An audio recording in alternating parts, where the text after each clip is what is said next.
as a gang member, how do you end up in the wrong neighborhood other than a woman?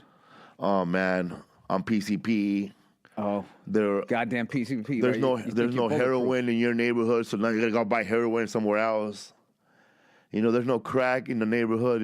It's a dry spell somewhere, and you gotta get high, so you gotta go to another neighborhood and buy it. Oh God. Or you have an aunt. So how do they know you're in a different gang? You don't go over there wearing your colors, right? Oh man, the most of the hardcore gang members, they wear their colors, man. They're not gonna stop wearing their colors. Oh boy. They're not undercover. They're 24/7. But I wasn't even one of those guys. I was nothing like that. I was just a guy who was just hanging around with these kids. Then one day I get jumped into a gang, and I'm getting into so much trouble. But I have no idea. How long is to get beaten into a gang? Just in case I ever fuck my life up and I go to prison. When I go to prison, my only hope is I got to join the Aryan Nazi guys. I can listen to their bullshit and pretend I believe it just to save myself. How long is that beatdown? Well, in the streets, it would be like, I guess, whatever number the gang is. So if it's 18th Street, you're going to get beat up for 18 seconds. That's it? Yeah. But I mean, how many guys? All of them. Oh, Jesus. Okay. Can I strike the that's it from the record there? Because when I got jumped in, I was just hanging out, man. I was just hanging out, and then somebody said, hey, man, you want to get jumped in? And I wasn't going to say no. If I say no, I'm a punk. I'm going to get jumped in. I'm going to get jumped for being a punk. So I said, fuck it, let's do it. And then I punched the guy next to me for no reason. Well, because I want to prove that I'm tough. So the guy next to me, I just knocked him out with one punch, man. And then I hit, he wasn't even looking. I said, let's do this. And then, I hit him, man. You got to be ready, big dog. You got to look out, homie. That's that Warren Sapp moment. Keep your head on a swivel. I bet he gave the other guy shit later. Like, hey, next time you're going to jump somebody in, can you not say it when I'm sitting right next to him? You knew he was a lefty. What the fuck? So you get beat up, and I got jumped by everybody. So you get one in, and did you get more than one in? Or did you get one in? I got two in, one him and another guy. But then after that, I felt like Nike Cortex all over my face. So you're just laying on the ground, and you're just going, one, Mississippi, two, but just waiting for this rain of Foot Locker to stop coming down on you? Yeah, man. I was like, I thought I was never going to stop, man. So what do you do? I would just... Finally they stopped. All right, hit enough. Then everybody's hugging me. The same people that were beating my brains up were hugging me and kissing me. I love you. You're my boy. You're my family now. And they're like, wow.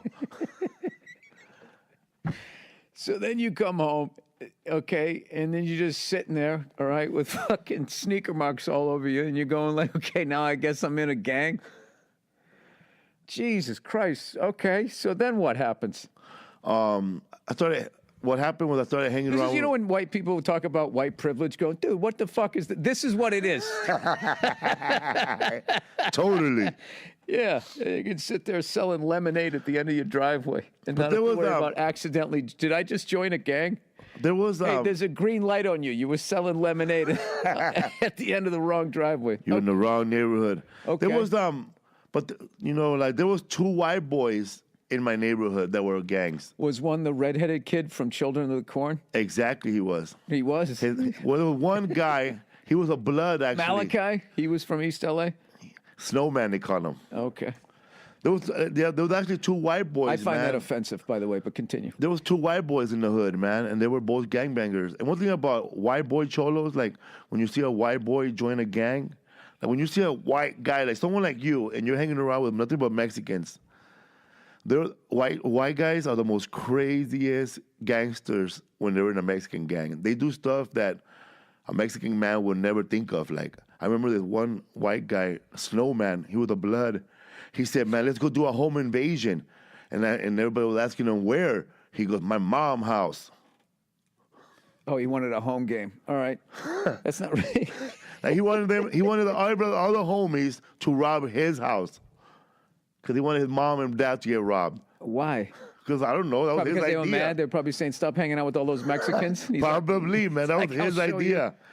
And I was like, damn. So they probably behaved that way because they felt no matter what, they had to constantly prove. Constantly, man. Because technically, they could just get a haircut or whatever, put away the flannel, and just slip away, man. slip away down at the Grove, Slip away, become a social worker. and that'll be it. So how long were you in this gang for, and did you ever get beaten out?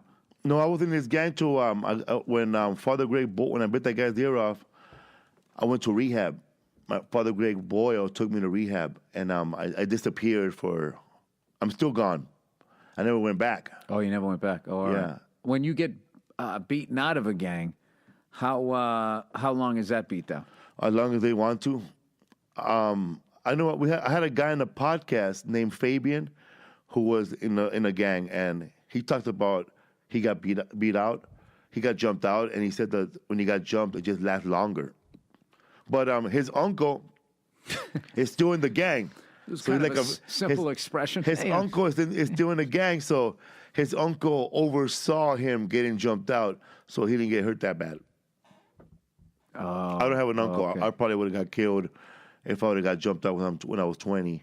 But Now, the white version of that is our dad's the judge, so we don't go to jail over whatever the fuck we just did. Your version is you got an uncle that oversees being jumped out. Yeah, I got to tell you, dude, I'm learning all kinds of stuff. I don't know, in case somebody's just walking by somebody's recorder, it always feels weird to have to, like, re-hype something. So you're special on HBO. You shot yourself, learning all of your do-it-yourself stuff from fucking going around to those warehouses, making pillows out of nothing.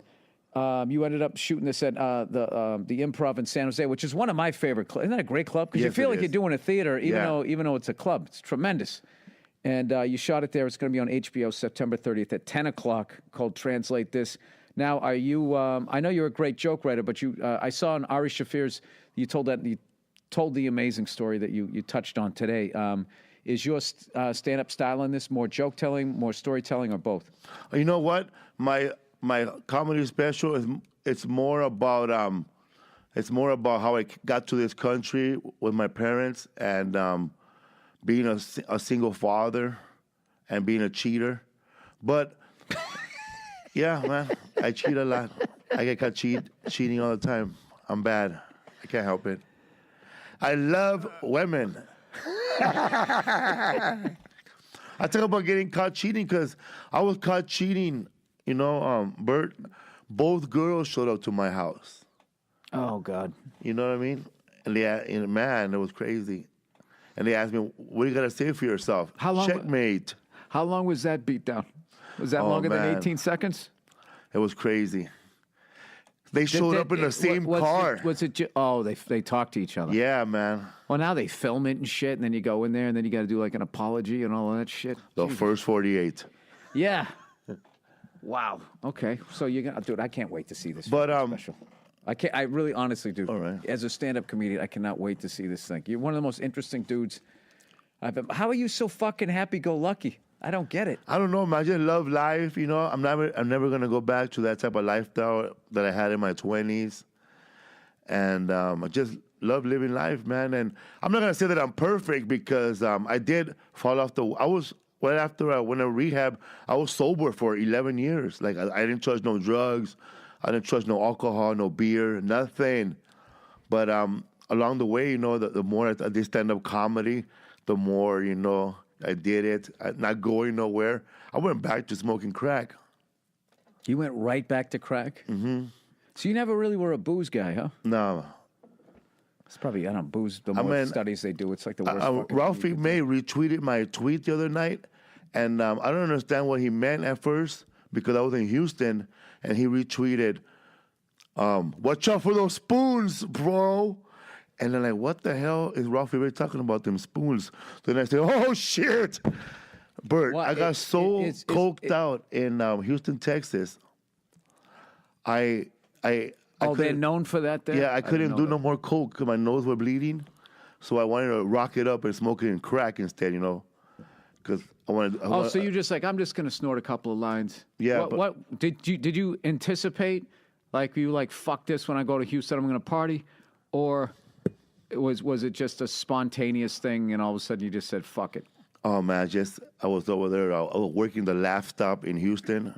Shout out to Pete, always booking me, Pete, and from the Laugh Stop. I started partying, man. I started partying, and I couldn't find no powder, no coke. So I hope you don't mind me telling this, but I called up Joe Diaz. I said, "Hey, Joe Diaz, you know anybody over here? You calling me at 6 in the morning, cocksucker? What the fuck is wrong with you? Calling me at 6 in the morning, you fucking cocksucker!" That's a great Joey. I know somebody. So I knew he knew somebody. Another he goes, talk to this comedian. So I spoke to this comedian, and then this little Mexican fool showed up all week, taking care of me. I give him free tickets every day. Thank you. And I don't know what happened, man, but I did too much coke, and I felt like I can't do no more coke through my nose. You know, something's gonna go bad. I want to smoke crack now. You know what I mean? I don't want steak. I want burgers now. Dude, a reoccurring story with you is, I don't know what happened. Last time you didn't know what happened, you were whipping somebody with a belt. Now you don't know what happened. There's like a fucking hole in your nose. Jesus, dude, how long ago was this? This was in 2006. All right, so okay, 2007, 2006. So you broke your record. You've gone. Oh no, it's 11. It's 11 years ago. Yeah, I called up room service because I wanted to smoke crack, and I can't believe I called up room service, and I said, "Room service, I'm gonna need a big spoon and a baking soda brought over right now." And they did not bring that to the room. Oh, they brought it, man. They did. 2 guys brought it. The guy from the front desk, he knew me because I made friends with him already from previous times. And he brought it, and it was like a big spoon, and he brought Arm & Hammer baking soda. And the guy with him, he just was with him to laugh at me, I guess. He goes, I guess he couldn't believe it, you know. This guy just ordered baking soda and spoon. No way, let's go see. So they both open the door. They give it to me, and they both laugh. But yeah, man, I wanted to smoke crack. Okay.